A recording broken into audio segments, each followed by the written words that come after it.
আসসালামু আলাইকুম রহমতুল্লাহ। আজকে আমার ভিডিওটা আমার কিছু বলদ টাইপের মানুষের কারণে এই ভিডিওটা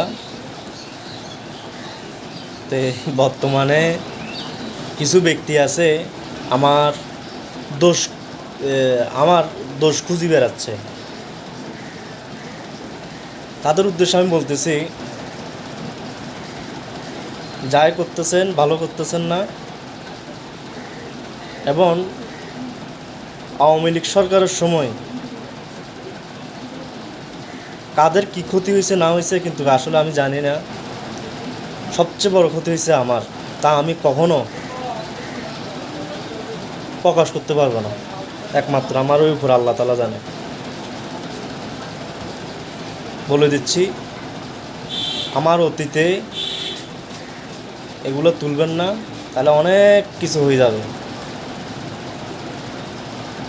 আমি চারকির থেকে সাসপেন্ড হয়েছিলাম, জেল খাটছি, যে মায়েরগুলো খাইছি, আমার শরীরে এখন পর্যন্ত ওই মায়ের আওয়াজ আমার কানে আওয়াজ করে।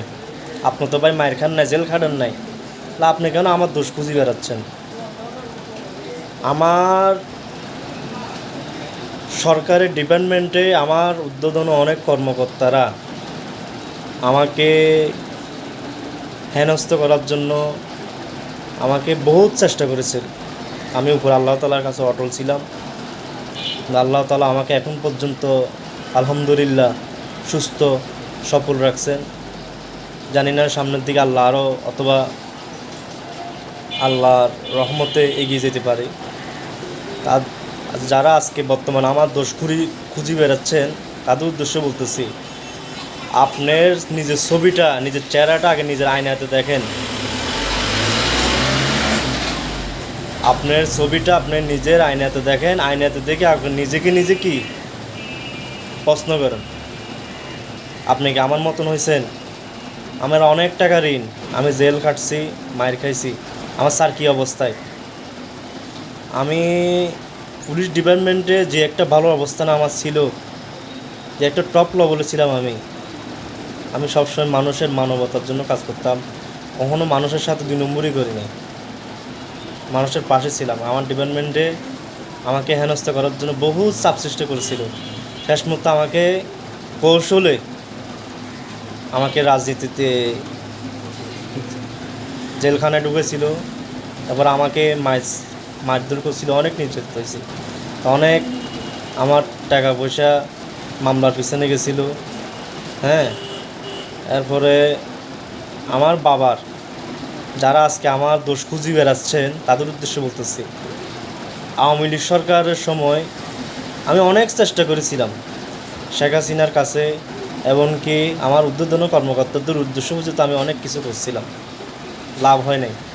আমার বাবার পেনশনের টাকাটা পর্যন্ত আটকে রাখছিল, এমনকি রেশন পর্যন্ত আটকে রাখছে এখন পর্যন্ত। পেনশনের টাকা, রেশন এখন পর্যন্ত আটকে রাখছে। আলহামদুলিল্লাহ বর্তমানে অন্তর্বর্তী সরকার আসার পরে কিছুটা আলোর মুখ দেখতেছি আমি। আল্লাহ যেন, দোয়া করি আলহামদুলিল্লাহ, যারা বর্তমানে আমার পাশে আছে, আমার অনেক ভাই বেড়াদার আমাকে সহযোগিতা করার জন্য আমার পাশে আসছে, তাদের কাছে আমি আসলে কৃতজ্ঞ। আমার এই যে বাবার পেনশনের, রেশন, এগুলোর জন্য যারা আমাকে সহযোগিতা করার জন্য আমার পাশে আসছে, আমি আলহামদুলিল্লাহ, আমার কাজটা হয়ে গেলে ইনশাল্লাহ আমি আসলে বাসায় প্রকাশ করতে পারবো না আমার কি পরিমাণ ক্ষতি হয়েছে। এটা একমাত্র আমার ফ্যামিলিগত সবাই জানে। ভাই জেল খাটছি, আমি মায়ের খাইছি, আমার ফ্যামিলির কত বড় ক্ষতি হয়েছে। আমি ঠিক মতন ফ্যামিলিকে সময় দিতে পারি নাই, আমি ঠিক মতো ফ্যামিলির চাহিদা পূরণ করতে পারি নাই।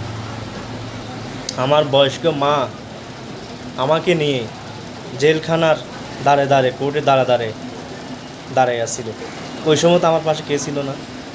অনেক বছর ধরে আমি জেলখানায় কোর্টে হাজিরা দিতে আমার অবস্থা খুব সিরিয়াস অবস্থা হয়ে গেছে, তার বাসায় প্রকাশ করার মতন না। আমার এই বয়স্ক বিধবা মা আমাকে নিয়ে আমার কোর্টে হাজিরা দেওয়াইতো। এরপর আমার মামা মরহুম জাহাঙ্গীর আলম, যেদিন আমি জেলখানায় ছিলাম আমাকে দেখতে গেছে, আমার ভাই বেড়াদার অনেকেই দেখতে গেছে। আসলে অতীত জিনিসটা চাচ্ছি ভুলে যাওয়ার জন্য, কিন্তু আবার যদি কেউ অতীতে যদি ফিরে আসতে চায়, যারা বর্তমানে আমার দোষ খুঁজি বেড়াচ্ছেন, ভাই এমনি এমনি ডিপার্টমেন্টের স্যার কি এমনি এমনি আমরা ইয়ে করিনি, খামাখা আমাদের পিছিয়ে দোষ খুঁজি বেড়াইয়েন না। কিন্তু আমার অতীত দেখেন, আমার অতীতে আমি এখনও ভুক্তভোগী। কে কী ভুক্তভোগী হয়েছে আমি জানি না। আমার মতন অনেক আমার ভাই বেড়াদার আছে যারা আওয়ামী লীগ সরকারের সময় জেল খাটছে, বিভিন্ন মামলা হামলাতে হয়রানি হয়েছে, তারা জানে। শুধু আমি বলতে না, যে আমাদের বিডিআর যে পিলখানার যে ঘটনাটা ঘটছে, বিডিআর যারা সৈনিক, তাদের দিকে তাকান, তাদের অবস্থাটা কী হয়েছে। যারা আওয়ামী লীগ সরকারের, যারা ভারতের দালালি করছে, ভারতের দালালি করছে, ওইসব ব্যক্তিদেরকে অবস্থান খুব ভালো ছিল, তারা আজকে হাজার হাজার কোটি টাকার মালিক। কিন্তু ভাই আমি কোটি টাকার মালিক। আমার বর্তমানে যে টাকাগুলো ঋণ আছে সুদের উপরে, এমনি গুণ আর কারোর উপর আছে নাকি একমাত্র উপর আল্লাহ তাআলা জানে। আজকে তাদের উদ্দেশ্যে বলতেছি, ভাই বেড়াদার আছেন, আত্মীয় স্বজন আছেন, যে হন না কেন, আপনি নিজের চেহারাটা নিজে আয়নাতে দেখবেন, এরপর নিজেকে প্রশ্ন করি। অন্যজনের দোষ খুঁজে বেড়াবেন, ওই দোষের ওই গাথায় আপনি নিজে পড়ে যাবেন। কিন্তু যদি আপনারা আমার দোষ খুঁজে বেড়ান, তাদের কাছে আজকে আমি বলতেছি, ঠিক আছে আলহামদুলিল্লাহ, আমার দোষ খুঁজি কেন বেড়াচ্ছেন এটা আমি জানি ভালো করি। বর্তমানে আমি একজন মুসলমান হিসেবে আমার কর্তব্য কি, আল্লাহর জমিনে আল্লাহর বিধান প্রতিষ্ঠিত করার জন্য, দিন প্রতিষ্ঠা করার জন্য মুসলমান হিসেবে একটি ইসলামিক দলের সাথে কি থাকার। তা আমি অনেক দিন আগের থেকে রাজনীতির সাথে ছিলাম, আছি, কিন্তু প্রকাশ্যে নয়, কাকে বুঝতে দিই নাই। আমার এলাকার অনেক ভাই বেড়াদার, অনেকে জানতেন না, কিন্তু প্রকাশ্যে আসিনি কখনো। পিছনের থেকে মানে অন্ধকারের থেকে অন্ধকারের থেকে রাজনীতির পিছের থেকে যুক্ত ছিলাম, তা কখনো সামনে প্রকাশ হয় নাই। বর্তমানে 5 তারিখের পর বর্তমানে রাজনীতিতে কিছুটা প্রকাশিত হয়েছে আর কি। আজকে যারা বর্তমানে মনে করেন আমাকে বিভিন্ন আমার দোষ খুঁজি বেড়াচ্ছেন, ভাই কার দূর কতটুক এটা আমরা বুঝি। আমরা ট্রেডিং প্রাপ্তওয়ালা মানুষ, শুধু আমাদের দোষ খুঁজি বেড়াইয়েন না, আমাদের দোষ খুঁজি বেড়াবেন, নিজে বিপদে পড়ে যাবেন।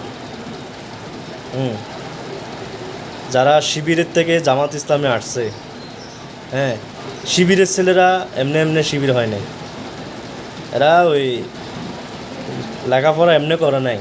আর শিবির হওয়া এত সহজ না, জামাত ইসলামী কর্মী হওয়া এত সহজ না, বহুত হিসাব আছে। মনে করেন আমরা চুপ করে থাকি, চোখে কালো চশমা পরে বসে আছি, এটা মনে করেন না। যেদিন চোখে কালো চশমা খুলমু, এদিন বুঝতে পারবেন কি জিনিস, কাদ্দর কতটুকু এটা আমরা বুঝি।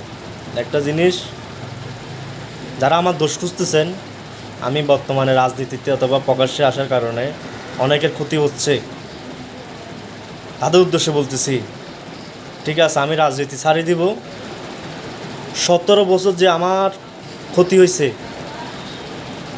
ওই ক্ষতিগুলো আপনারা পূরণ করে দিবেন। 1 নাম্বার। 2 নাম্বার, আমার বাবা যে পেনশনের টাকা আওয়ামী লীগ সরকারের সময় আমার চেষ্টা করেছিলাম, পাই নাই, আমার বাবার পেনশনের টাকা পর্যন্ত রেশন আপনাদের থেকে আপনারা ফিরিয়ে দিতে হবে, যারা আমার দোষ খুঁজে বেড়াচ্ছেন। 3 নাম্বার হয়েছে আমার যেগুলো টাকা ঋণ, প্রায় 20-30 লাখ টাকা বর্তমান আমার ঋণ, যেগুলো সুদের উপরে বুঝতে নিছি, ব্যাংকের থেকে নিছি, ওই টাকাগুলো আপনাদের থেকে পরিশোধ করতে হবে। আর যদি পরিশোধ করতে না পারেন, আমার জীবন থেকে যে 17 বছর চলে গেছে ওগুলো যদি ফিরিয়ে দিতে না পারেন, আর আমার বাবার পেনশনের অর্থ, রেশন, আমাদের যে সম্মানটা যদি ফিরিয়ে দিতে না পারেন, তাহলে আমি ইসরাফিল বলতেছি, কালো চশমা খুন বলছি না, তার চেয়ে ভয়াবহ হয়ে যাবে। সন্ত্রাসী আর গুন্ডামেরি কিছু দেখেন না।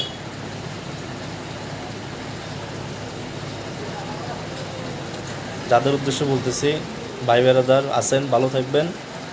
কিন্তু আমার ডিপার্টমেন্টে যারা আমার ক্ষতি করছেন, আল্লাহ তাআলার কাছে তাদেরকে রহমত, ও তাদের তো রহমত বলতে কিছু নাই, কিন্তু আসলে যারা আমার ডিপার্টমেন্টে আমার ক্ষতি করছেন, আমার পরিবারের ক্ষতি করছেন, আল্লাহ যেন তাদেরকে হেদায়েত করে। আর হেদায়েত যদি না থাকে, আল্লাহর দরবারে যে গজবটা তাদের উপর আছে, ওই গজবটা যেন নাজিল করে। আমি আল্লাহ তাআলার কাছে সবসময় ফরিয়াদ করি। আমার জীবনে আমি আসলে এগুলো বলার মতন না, দুঃখ থেকে আছে কতটা বলতেছি। আমার পরিবারের পাশে আমি ছিলাম না, থাকতে পারি না। পরিবারের সদস্যদের দেওয়ার মতন যে একটা আমার অবস্থা ছিল, আমার যে চাকরির ক্ষেত্রে প্রথম ভালো একটা টপ লেভেলে ছিলাম আমি, মানে আমি যেটা বলতাম আমার ঊর্ধ্বতন কর্মকর্তারা আমাকে খুব মূল্যায়ন করতো, মিথ্যা কথা বলে লাভ নাই। তা আমার ডিপার্টমেন্টে আমার কিছু প্রতিপক্ষ তৈরি হয়েছে, তাদের অথবা চোখের প্রতিহিংসার কারণে আমি ভুক্তভোগী। আমার ডিপার্টমেন্টে খুব ভালো অবস্থান ছিল, মানে এরকম ভালো অবস্থান টপ লেভেলে আর কেউ ছিল না কি আমার চোখে দেখে নেই। আমাকে আমার ডিপার্টমেন্টের অনেকে ভালোবাসতো, অনেক অফিসাররা, অনেক কর্মকর্তারা আমাকে খুব, এমনকি অনেক ম্যাডামরা আমাকে খুব পছন্দ করতো।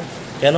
আমার চেহারা দেখি না, আমার কাজের ক্ষেত্রে, আমার মুখের ব্যবহারে আমার ডিপার্টমেন্টে আমার কর্মকর্তারা আমাকে খুব ভালোবাসতো।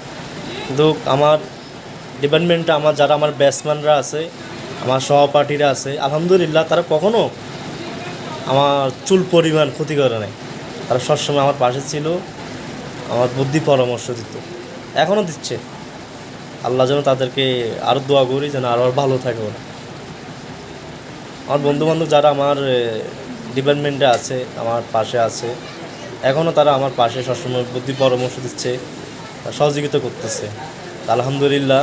আমার যে বাবার যে পেনশনের টাকার জন্য আমি অনেক চেষ্টা করার পর দীর্ঘদিন প্রায় 17 বছর ধরে আমি আমার বাবার পেনশনের টাকার জন্য, রেশনের জন্য লড়াই করেছিলাম। আলহামদুলিল্লাহ অবশেষে এটা সাকসেস হচ্ছি। আমার এই 2টি কাগজ বর্তমানে বাকি আছে, ওই 2টি কাগজ আমি অলরেডি জমা দিয়ে ফেললে ইনশাআল্লাহ আলহামদুলিল্লাহ আমার কাজটা হয়ে যাবে। আল্লাহ তাআলার কাছে, সকলের কাছে আমি দোয়া কামনা করি, আমি যেন আমার পিছনে যে আমার কষ্ট ছিল, আমার যে মনের মধ্যে যে কষ্ট, দুঃখ, বেদনা ছিল, ওইগুলো যদি আমি আমার সামনের দিকে যেন একটু স্বাবলম্বী হতে পারি, আমার পরিবারকে নিয়ে, আমার ফ্যামিলিকে নিয়ে যে ভালোভাবে থাকতে পারি। সকলে দোয়া করবেন, সকলের কাছে দোয়া কামনা করি। আর যেন আমার পরিবারদেরকে নিয়ে, ফ্যামিলিকে নিয়ে, আমার আত্মীয় স্বজন যারা, সকলকে নিয়ে যে ভালো থাকতে পারি। ভাই বেড়াদার, আত্মীয় স্বজন, বন্ধুবান্ধব, সকলের অধিকার আছে। যে মনে করেন আমি 5টা টাকা ইনকাম করি, 5টা টাকার থেকে এটার অনেকের হক আছে। তো এখানে মনে করেন আমার আত্মীয় স্বজন আছে, ভাই বেড়াদার আছে, বন্ধুবান্ধব আছে, আমার ওই 5 টাকা থেকে সবার হক আছে, ওই হকটা আদায় করতে হবে। তা ইনশাআল্লাহ চেষ্টা করতেছি সামনের দিকে। আল্লাহ তাআলা উপর, আল্লাহ মালিক, দেখি কি করতে পারি মানুষের জন্য। আল্লাহ তাআলা যেন ওই সম্মানটাও দেয়। আল্লাহ তাআলা যেন সর্বমহত্তম মন আল্লাহ তাআলার কাছে সব কিছু।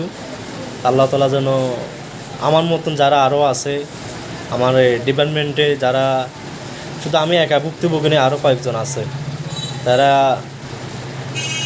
আমার সহপাঠী অনেকে ভুক্তভোগী আছে। আলহামদুলিল্লাহ মোটামুটি সবাই ভুক্তভোগীর থেকে যারা ভুক্তভোগী হয়েছেন আমার সাথে, তারা মোটামুটি আলহামদুলিল্লাহ ক্লিয়ার হচ্ছে অনেক কিছু থেকে। যে বাধা ছিল আইন আপনার কোর্টের যে যে বাধা ছিল ওটার থেকে মোটামুটি আলহামদুলিল্লাহ তে জামিলার থেকে মোটামুটি মুক্তি হচ্ছে সবাই। তে আশা করতেছি সবাই স্বাভাবিক জীবনে ফিরে আসবে, যার যার যা কর্মস্থলে ফিরে আসবে।